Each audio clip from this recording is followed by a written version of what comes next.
Bonjour tout le monde, moi je suis Mélanie Arsenault, je fais présentement une maîtrise en écologie à l'UQAT avec le GREMA sous la direction de Miguel Montoro-Girona, de Guillaume Grosbois et de Hubert Morin. J'effectue présentement une recherche sur le castor du Canada, qui est une des perturbations naturelles dans nos forêts boréales, tout comme les feux, les épidémies d'insectes et les chablis.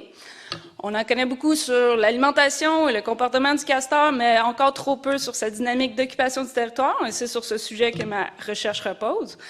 Donc, en construisant des barrages et en élevant le niveau de l'eau, le castor a un gros impact sur son environnement immédiat, sur les écosystèmes forestiers et aquatiques qui l'entourent, sur l'économie de plusieurs industries et aussi sur quelques impacts des changements climatiques.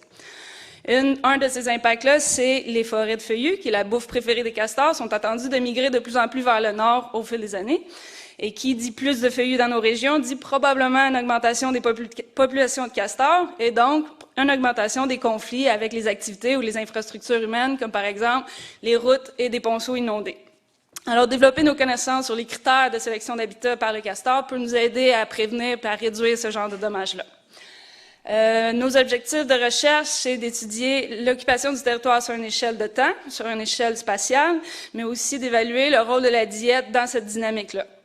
L'étude va se faire où se passe présentement, ici même en Abitibi-Témiscamingue.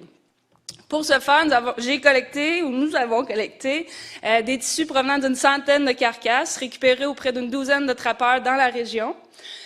Sur ces tissus-là, nous allons faire des analyses d'isotope stable pour déterminer qu'est-ce que le castor a mangé dans les semaines ou les mois précédant sa mort. Le point GPS de son lieu de capture a aussi été enregistré par le trappeur. Plus tard cet été, j'ai révisité 40 de ces sites-là pour caractériser l'habitat du castor dans deux types de forêts, la forêt boréale et la forêt tempérée. Une fois sur le terrain, avec l'aide de transect, on va mesurer l'aire d'influence, qui est la distance de broutage à partir de la hutte.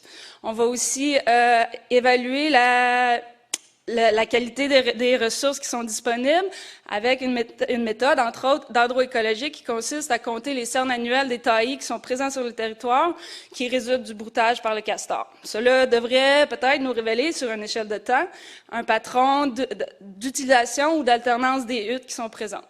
On s'attend à avoir un aire d'influence qui est plus grande en forêt boréale, puis un temps d'occupation du territoire qui augmente en fonction de la taille du lac. Là, je suis présentement à la phase de dissection des carcasses au laboratoire, puis à la préparation du travail de terrain.